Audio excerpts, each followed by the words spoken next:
Ẹ kú dédé àsìkò yìí gbogbo ibi tí ẹ ti ń gbọ́ mi lé lóko tàbí lẹ́yìn òde, ẹ jẹ́ kí a gbàdúrà. Bàbá ayérayé, a ṣe yín lọ́ba fún àánú àti ojú rere ńláńlá láti tún rí ọjọ́rú mìíràn nínú oṣù kẹjọ. A gbé yín ga nítorí ẹ̀yin ni Ọlọ́run wa. A dúpẹ́ fún àánú àti oore ọ̀fẹ́ tí kò ṣe fowó rà yìí. A sì gbàdúrà wípé ire ìbùkún ìtẹ̀síwájú yóò rú wá fún wa ní èní ní orúkọ Jésù.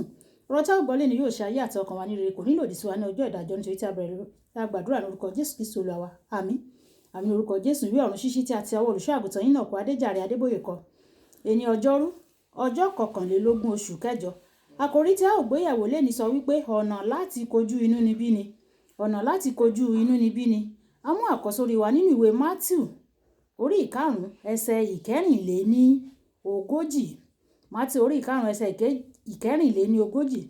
Ṣùgbọ́n èmi wí fún yín pé ẹ fẹ́ràn àwọn ọ̀tá yín o, kí ẹ sì gbàdúrà fún àwọn tí ó ń ṣe inúnibíni sí yín. Nígbà tí a mú bíbélì kíkà wa nínú ìwé Jòhánù orí 15 ẹsẹ̀ 18 títí dé ẹsẹ̀ 21. Ìwé Jòhánù orí 15 ẹsẹ̀ 18 títí dé ẹsẹ̀ 21. Bí ayé bá kórìíra yín, ẹ mọ̀ pé ó ti kórìíra mi ṣáájú yín o. Ìbá ṣe pé ẹ̀yin ṣe ti ayé, ayé ìbá fẹ́ àwọn tirẹ̀. Ṣùgbọ́n nítorí ẹ̀yin kì í ṣe ti ayé, ṣùgbọ́n èmi ti yàn yín kúrò nínú ayé. Nítorí èyí ni ayé ṣe kórìíra yín. Ẹ rántí ọ̀rọ̀ tí mo ti sọ fún yín. Ọmọ ọ̀dọ̀ kò tóbi ju olúwa rẹ̀ lọ o. Bí wọ́n bá ti ṣe inúnibíni sí mi, wọ́n ò ṣe inúnibíni sí yín pẹ̀lú. Bí wọ́n bá sì pa ọ̀rọ̀ mi mọ́, wọ́n ò sì pa ọ̀rọ̀ yín mọ́ pẹ̀lú. Ṣùgbọ́n gbogbo nǹkan wọ̀nyí ni wọ́n ò ṣe sí yín o, nítorí orúkọ mi, nítorí tí wọn kò mọ ẹni tí ó rán mi. Wàyí ẹ tẹ́tí bẹ̀lẹ̀ jẹ́ láti gbọ́ ohun tí olùṣọ́ àgùntàn yín náà kọ Adéjàre Adébóyè ní fún wa ní èní ọjọ́rú. Ní ìwọ̀n ìgbà tí ayé bá wà, gbogbo àwọn ọmọ Ọlọ́run tòótọ́ ni yóò ní ìdojúkọ inúnibíni, nítorí èṣù ni aládé ayé yìí o. Ìwé Jòhánù orí 14 ẹsẹ̀ 30.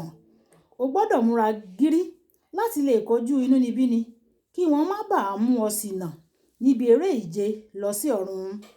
Èṣù ṣe inúnibíni sí ọ gẹ́gẹ́ bí ọmọ Ọlọ́run, nítorí ó fẹ́ kí o sẹ́ Kristi. Ọ̀nà kan tí o sì lè fi la inúnibíni kọjá láìsẹ́ Kristi ni kí o gbilẹ̀ dáradára nínú rẹ̀. Nítorí náà, kí inúnibíni tó dé àti kí èṣù kó tó bẹ̀rẹ̀ ìkọlù rẹ̀, o gbọ́dọ̀ gbilẹ̀ gidigidi nínú Kristi nípa kíka ọ̀rọ̀ Ọlọ́run, kíkọ ọ́ sórí àti gbígbàdúrà láìsinmi. Bí gbòǹgbò igi bá ṣe jinlẹ̀ sí, ni yóò pinnu bóyá yóò dúró nínú ìjì. Tí o kò bá fẹ́ kí inúnibíni kí ó mú ọ balẹ̀, o gbọ́dọ̀ jinlẹ̀ nínú ọ̀rọ̀ Ọlọ́run. Àwọn tí wọ́n máa ń fìdí rẹmi nínú àkókò inúnibíni jẹ́ àwọn tí wọn kò súnmọ́ Kristi tó bó ṣe yẹ kó tó di pé inúnibíni dé. Lọ́pọ̀ ìgbà kan sẹ́yìn, àjíǹrere kan wà ní ilẹ̀ àjòjì níbi tí a ti ń ṣe inúnibíni sí àwọn Krìstẹ́nì. Ní ọjọ́ ìgbéyàwó rẹ̀ gan-an, àwọn ọlọ́pàá lọ sí ibùgbé àjíǹrere yìí o. Wọ́n sì gbé e lọ pẹ̀lú aṣọ ìgbéyàwó rẹ̀.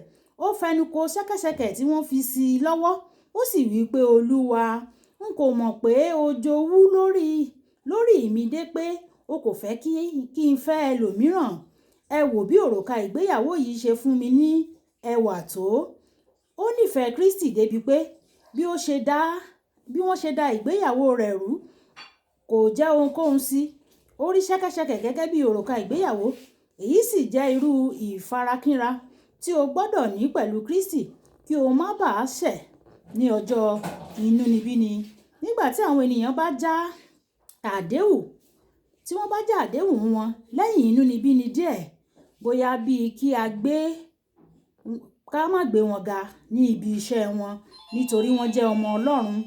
Mo máa ń mi orí mi nítorí mo mọ̀ pé wọn kò jinlẹ̀ nínú Kristi tẹ́lẹ̀. Àwọn onígbàgbọ́ tí wọ́n jinlẹ̀ nínú Kristi lóòótọ́ máa ń yọ̀ nígbà tí a bá ṣe inúnibíni sí wọn, nítorí wọ́n mọ̀ pé alábùkún fún ni àwọn.